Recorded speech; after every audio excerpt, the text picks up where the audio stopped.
Graça e paz. Eu quero continuar nesse vídeo e fazer alguns outros vídeos falando a respeito dos ministérios, né, do propósito de Deus na nossa vida. Todo mundo ele foi criado com um propósito. Se você parar para pensar, né, um objeto pequeno, vamos pensar numa caneta. A caneta ela foi criada com o propósito de escrever. E às vezes não adianta você pensar assim, nossa, vou pegar essa caneta e eu vou varrer a casa com ela. Não vai funcionar.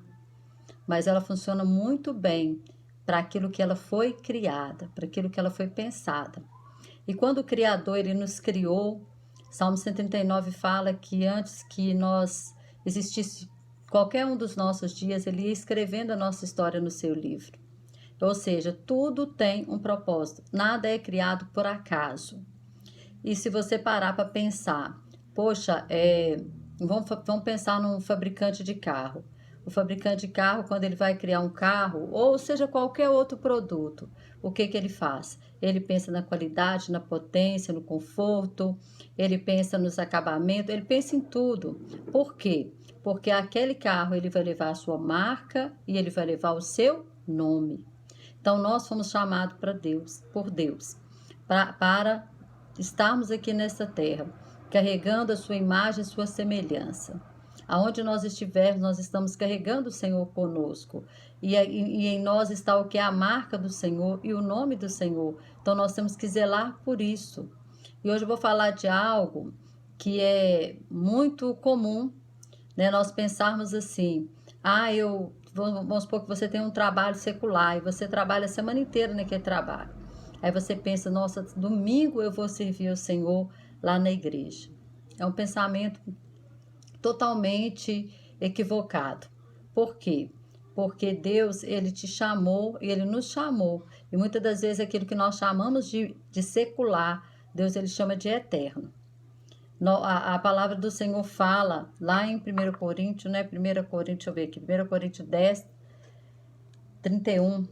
Quer comais, quer bebais, quer façais qualquer outra coisa, façai-os como para o Senhor.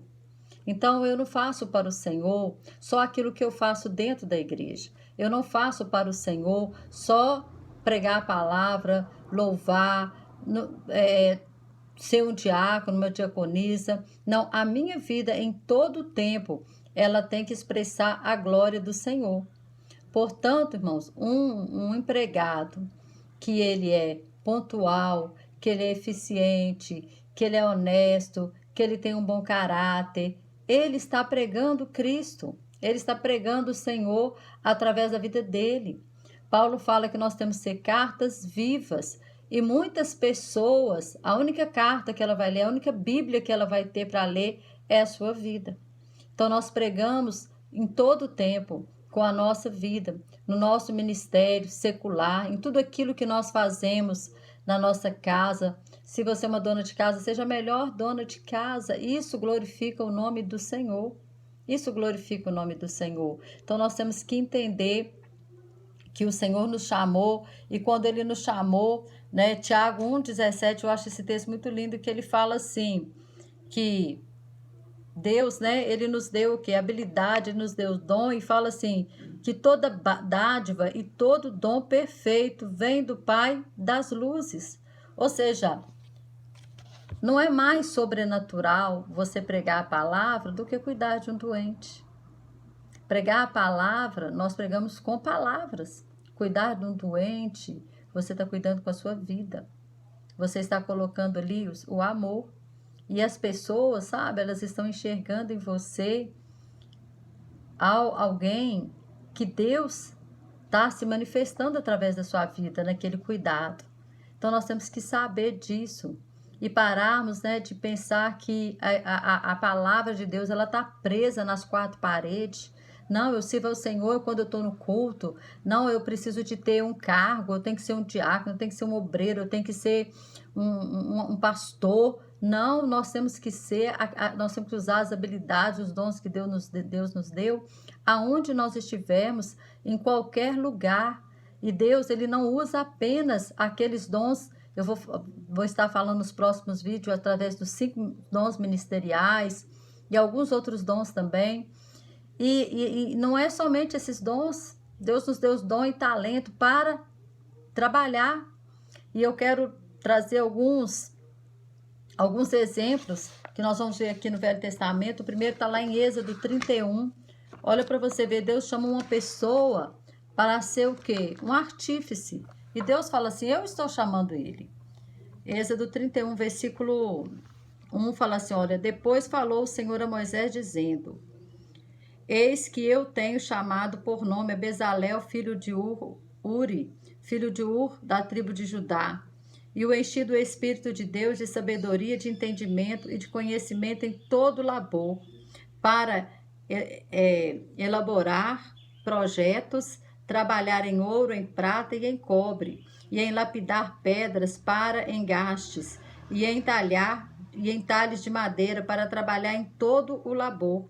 E eis que eu tenho posto com ele a Oholiabe, filho de Aizamaque, da tribo de Dan, e tenho dado sabedoria ao coração dele, todos aqueles que são hábeis para que façam tudo o que tenho ordenado. Tudo o que tenho ordenado. Deus ordenou tudo, Deus ordenou médicos, Deus ordenou padeiros, Deus ordenou pedreiros, Deus foi o arquiteto. Imagina, Deus quando estava construindo o mundo, ele foi o arquiteto, ele foi o pedreiro, ele foi o biólogo que criou, né, toda a natureza, a fauna. Ele foi tudo isso estava em Deus, tudo isso foi em Deus. Então, tudo aquilo que nós precisamos, quando uma pessoa pensa assim, eu vou exercer um ministério de louvor, ele precisa de um professor de música, ou seja, aquele professor de música é um instrumento de Deus na vida dele, assim como Deus está falando aqui, olha, eu tenho chamado Bezalel para trabalhar na obra do engaste de pedra, para lapidar a pedra, estou dando ele sabedoria, entendimento, para quê? Para fazer aquelas pedrarias, aqueles engastes que aconteceu no tabernáculo. E estou chamando a Oholiabe e todos aqueles que forem precisar, eu estou dando entendimento para eles para isso. Então esse foi o chamado de Deus na vida de Eliabe. Chamado de Deus para ele era o quê? Ser um artífice. Talvez o chamado de Deus para sua vida é ser um empresário. E através da sua empresa Deus vai usar a sua empresa para que você dê emprego a pessoas que precisam sustentar suas famílias. Talvez você vai ser um empresário que vai sustentar missionários na obra. Você é um empresário que vai sustentar o reino de Deus, porque o reino de Deus precisa de tudo isso. Nós precisamos de tudo isso. E tudo nós estamos contribuindo para a obra de Deus. Se você ler o livro de Neemias, quando Deus chama não, o próprio Neemias sentiu aquela tristeza no coração, quando ele fica sabendo da situação que Jerusalém estava, né, os muros derrubados, a cidade queimada a fogo, e ele ganha ali, né, ele era tão excelente funcionário para o rei, um copeiro do rei, que trabalhava com excelência. Isso eu sempre falo, irmão, nós temos que fazer com excelência qualquer coisa, tudo tem que ser feito com excelência, principalmente aquilo que nós estamos fazendo, né, para o Senhor. Como que eu estou fazendo para o Senhor? Quando eu faço para o meu próximo. O que Jesus falou para Pedro? Pedro, tu me amas? Claro que eu te amo, Senhor. Então apacenta minhas ovelhas. Essa é a obra do Senhor na nossa vida. E apacentar é cuidar. É cuidar. E nesse cuidado abrange todo o universo, abrange toda a necessidade humana. Nós precisamos do padeiro, nós precisamos do pedreiro, nós precisamos do mecânico, nós precisamos de tudo isso. E cada um desempenhando o seu papel com graça, ele está louvando ao Senhor. O passarinho, quando canta, ele está louvando ao Senhor. Então nós temos que entender isso, que nós não podemos chamar de secular aquilo que Deus ele chamou de eterno. Que todo dom, toda dádiva e todo dom perfeito vem do Pai das luzes, todo dom e toda dádiva. E nós podemos ver que Neemias, ele usou o que ele precisou. Quem que ajudou Neemias? De que Neemias precisou? De pedreiros, de engenheiros. Ele precisou de pessoas para trabalhar na mão de obra civil. Foi o que Neemias usou. Neemias não foi lá pregoar para o povo, Neemias não foi lá, né? Os pregadores ali eram o sacerdote, era Josadab, era o próprio Esdra, né? E aí, Neemias era o quê? Neemias era a pessoa que estava ali levantando os muros. E a obra de Neemias, ela foi tão importante que ocupou todo um livro de Deus falando sobre a situação de Neemias. Depois Neemias se torna o quê? O governador. Então Neemias, ele teve o quê? Uma obra secular, mas porém divina. Porque toda obra secular também, ela é divina. Todo trabalho você pode usar, é o seu ministério, é o seu campo missionário, a sua empresa é o seu campo missionário, a sua casa é o seu campo missionário, a padaria que você frequenta ou que você trabalha é o seu campo missionário. Então nós temos que começar a entender isso, porque a palavra, muitas pessoas elas não têm a disponibilidade ou não querem ir a um culto, a ir a uma igreja, mas a igreja vai através dela, através das nossas vidas, através do nosso testemunho, através das nossas atitudes, através deles verem em nós a expressão do Senhor, a sentir em nós o bom perfume de Cristo, a ver em nós a glória do Senhor. E as pessoas estão carentes disso, elas precisam disso. E outro exemplo que nós vamos ver, irmãos, é o próprio José. Deus dá sonho sobrenatural para José, mostra para José que colocaria ele num lugar de destaque. E esse lugar de destaque não foi dentro de uma igreja, não. Foi o quê? Foi no governo ali do Egito.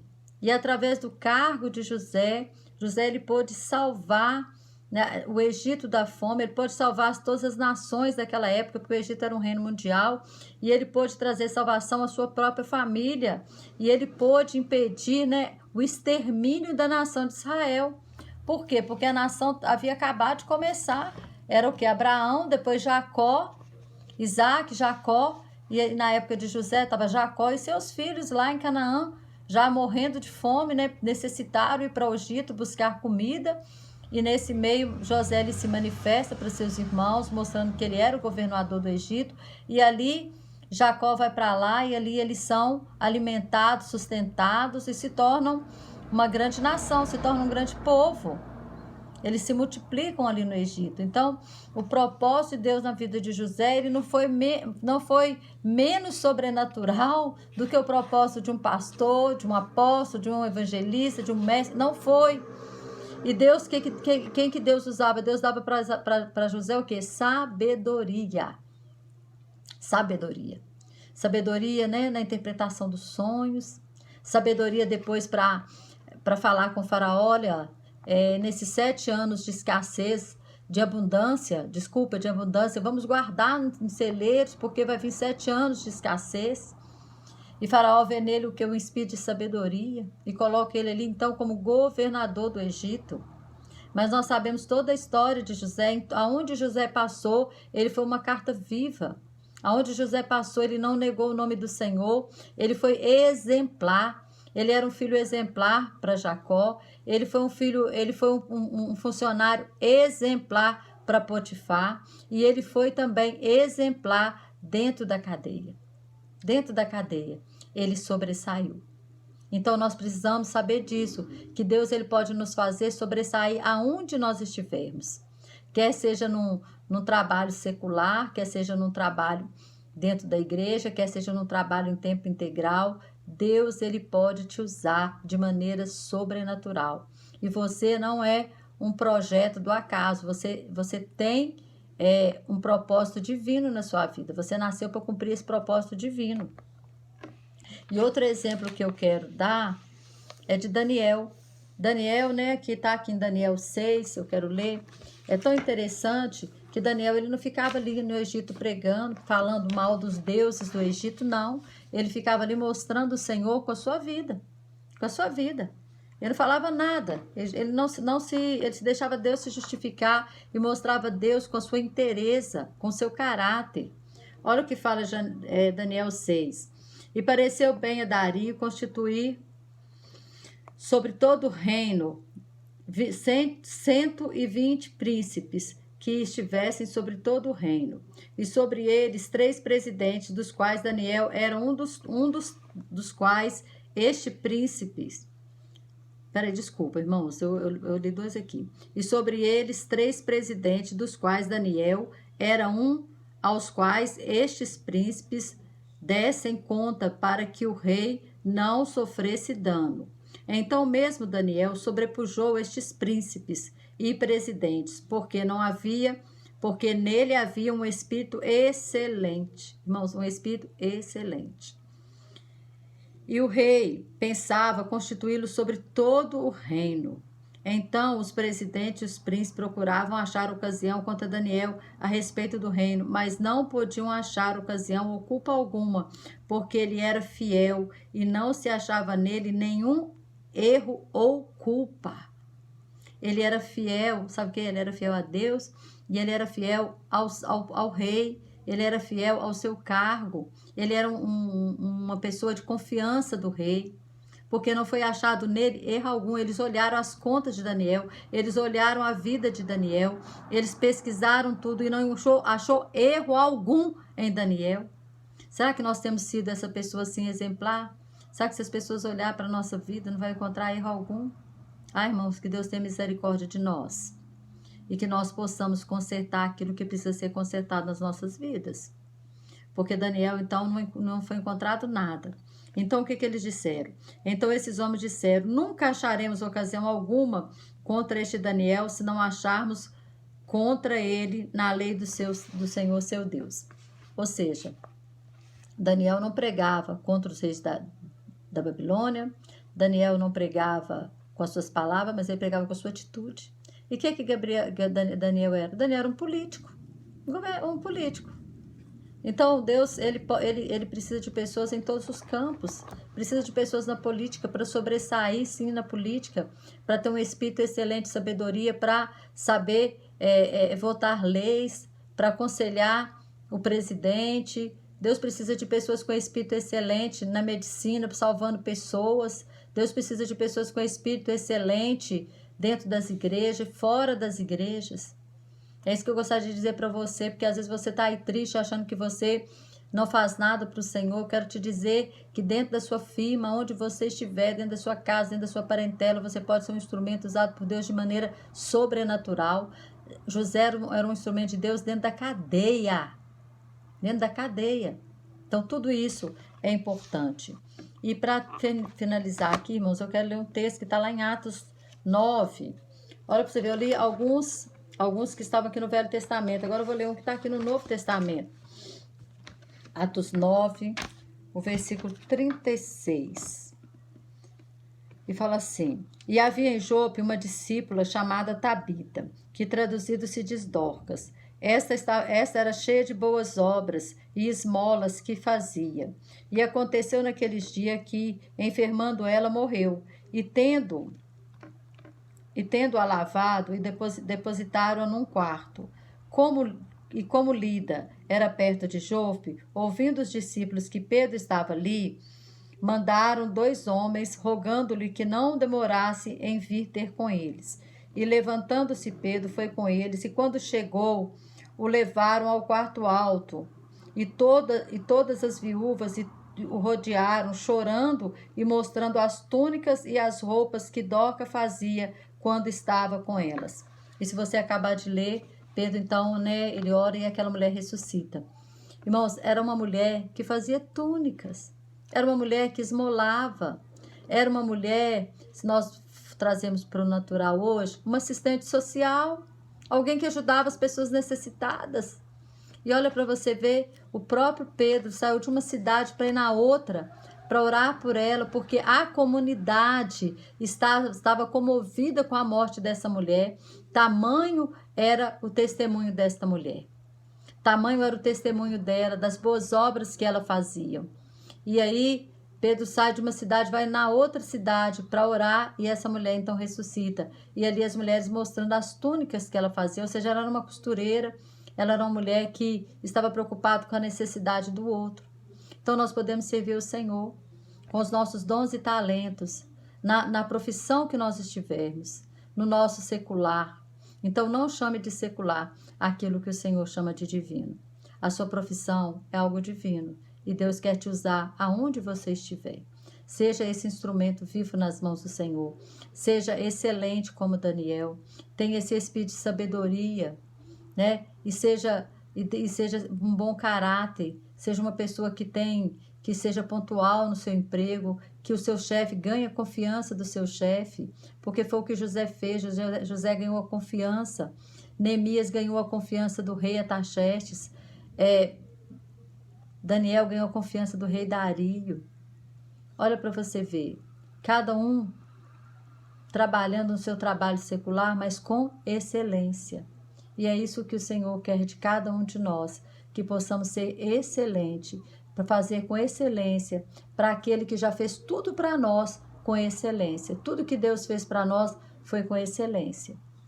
E que o Senhor continue falando com você. E nos próximos vídeos, o próximo vídeo eu vou estar falando a respeito do ministério de apóstolo. O ministério de apóstolo acabou ou ele continuou?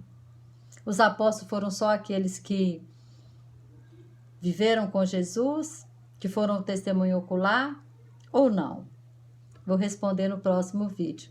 Então a gente vai estar falando sobre o ministério apostólico. Depois também sobre os pastores, profetas, sobre mestres e evangelistas. Tá bom? Então que Deus continue abençoando a sua vida de maneira sobrenatural, em nome de Jesus.